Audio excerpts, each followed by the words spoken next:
Hey, it's Mindy with Astrology by Love, here for Sagittarius Sun and Sagittarius Rising's horoscope for the month of July and August. We are starting at the new moon on July 24th in the sign of Leo and going to the new moon on August 23rd in the sign of Virgo.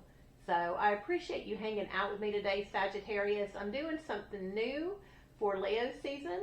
So if you want to go to the link down below, you can sign up to receive my e-newsletter.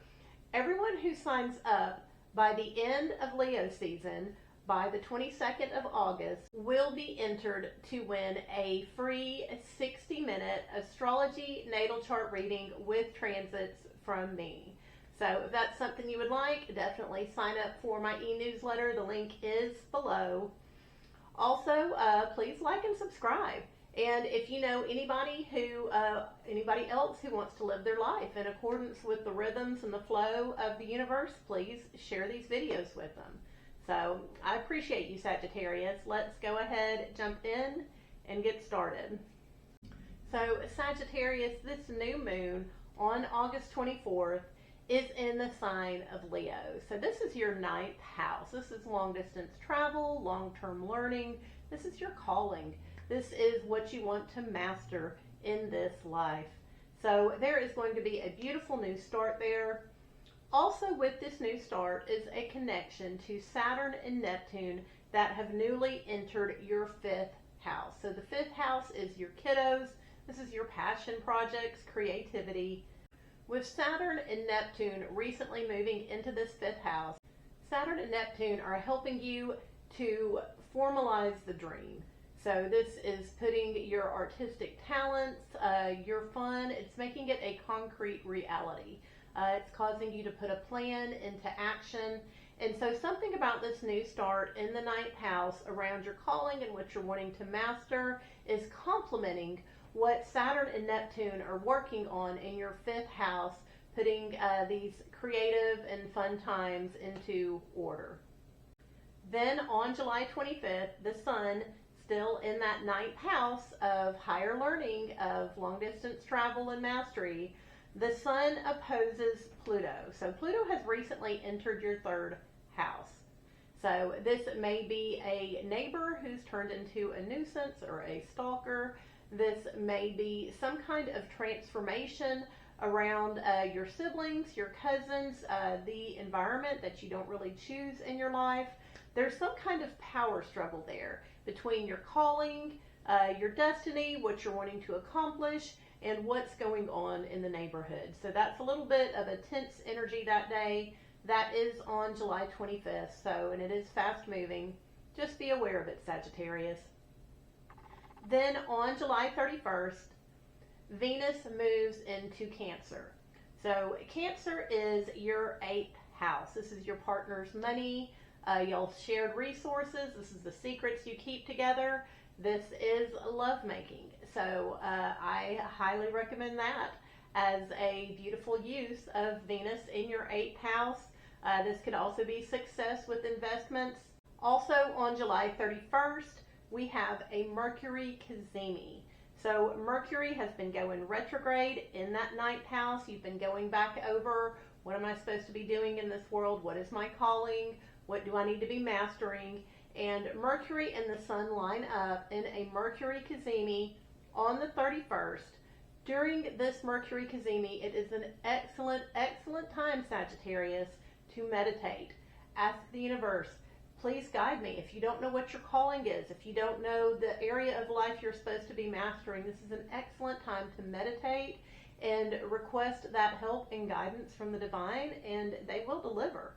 So definitely schedule some quiet time, journal, let those mercurial energies flow. This energy is taking place specifically from 1:30 p.m. to 9:30 p.m. on the East Coast, and then 10:30 a.m. to 6:30 p.m. on the West Coast. So that is taking place on July 31st.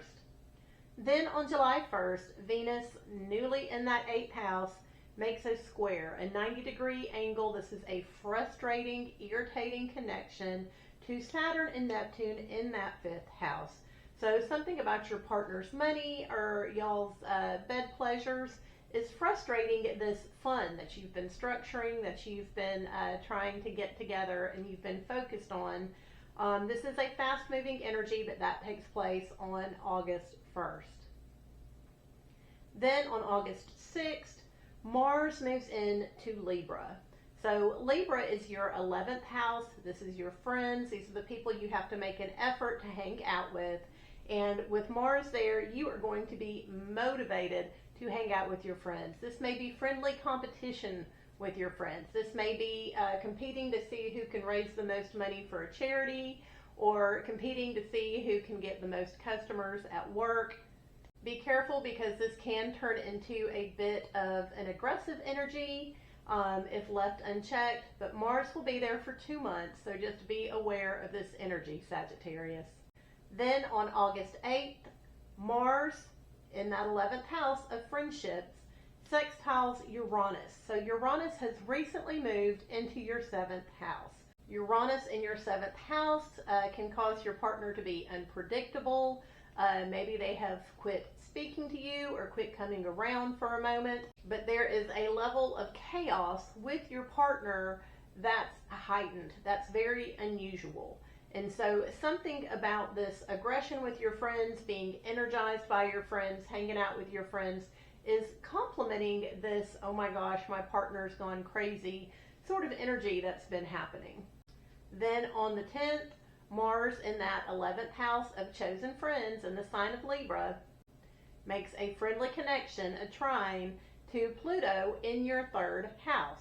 So something about being energized to hang out with your friends and kind of compete with your friends is causing you to be a little bit focused on maybe revolutionizing the neighborhood, or causing that stalker in the neighborhood to kind of be triggered and pay more attention to you. But there's some kind of connection between these two energies, and that is on the 10th. Then on the 11th, that energy in your 7th house, the partner acting crazy and unpredictable, maybe not even being there, is triggering you to be tighter in your world of creativity, in the time that you spend with the kiddos, with the fun that you're having in your life. You're wanting it to be more structured. Maybe it's not even there. Maybe it's just been blocked by whatever's going on with your partner. But this is energy we're going to feel building up those first few days, but it comes exact on the 11th. We may be dealing with the fallout of it over the next few days. But Uranus sextiles Saturn on August 11th. Then on August 12th, Mercury stands still in the sky. So Mercury is in that 9th house, that long distance traveling, long-term learning, your calling, your mastery in life. And with Mercury standing still there, communication around this is going to be a little bit difficult.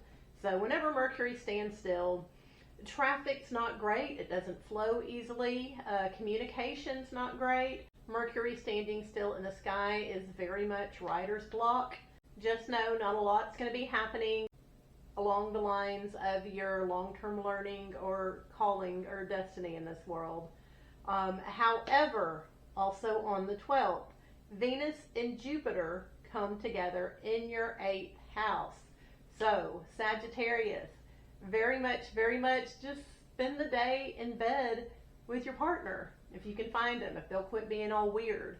But this is an excellent day. It's an excellent day for investing. Also an excellent day to spend in the bedroom with your lover. So just mark that on your calendar. That is August 12th. Then on August 14th, Mercury just stood still on the 12th. It's going very, very slowly in the sky. It is heading forward. And so on the 14th, Mars sextiles Mercury. So this is very much fast communication. This is a little bit of road rage. This could be verbal aggression. This is between your friends and your calling, your destiny.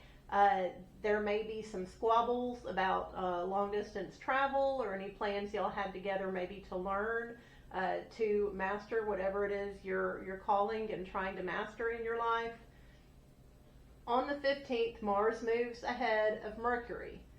Mercury is then picking up steam. Mercury's moving faster in the sky, and come August 18th, Mercury then sextiles Mars. And so, once again, this is verbal aggression. This is thinking fast, talking fast. This is talking before thinking energy. And that energy is with us from the 14th to the 18th. So if you're getting in sort of a spat with your friend, or maybe your guru, your professor, someone who's teaching you, know that that energy is going to be kind of elongated. This would normally be a very fast-moving energy, but because they are moving along at the same speed pretty much in the sky, this energy is there from the 14th to the 18th. So you'll not just see it play out in your life, you'll see it play out in the world around you with people, you know, saying mean things, talking too much, driving too fast. So just be aware of that energy, Sagittarius. Then on the 22nd, the sun moves into Virgo. So this is your 10th house. This is your career. This is the legacy you're going to live, the legacy you're going to leave in the world. This is just part of your yearly cycle. So every Virgo season, work becomes just a little bit more important, and that's where your attention is just naturally drawn to. Then on the 23rd, this is important, Sagittarius. So we are having a new moon in Virgo on the 23rd. It is at 0 degrees of Virgo. So whenever a planet is at 0, 1, 2 degrees of a sign, it is very impulsive, very immature. It is wanting to do things it's not quite ready for. This is going to be the new moon of the year where we are most likely impulsively, unthinkingly wanting to start something, wanting to get something done. And this is taking place in your career. This is how people see you in the world, your legacy. You're wanting to start something new impulsively. You're wanting to get it done. And right after this new moon, the sun squares Uranus. So right after this new moon, the sun and moon both square Uranus. So whatever you're impulsively and strongly wanting to get started is going to be cut off. It's going to be rearranged in a way that you're not even going to like. So at that point, you'll either have to restart or you'll have to wait, do it some other time. I am bringing this up because 28 days later, on September 21st, we then have a new moon eclipse in the sign of Virgo. So if you can, put this new start off. We are going to be strongly motivated to do it, and it's going to get all messed up, and then come the eclipse on the 21st, we're going to be redoing it again anyways. So if you have to get something started on or around the 23rd, consider it a practice start. Don't get your heart all wrapped up in it, Sagittarius. Just know this is just some conflicting, frustrating energies on the planet right now. And if you can, put that new start off until after September 21st, when the energy will be much better for it. So anyways, that is the end of this horoscope reading. I appreciate you hanging out with me. Please like and subscribe. Check out that newsletter link down below, and I will see you again soon. Thank you, Sagittarius.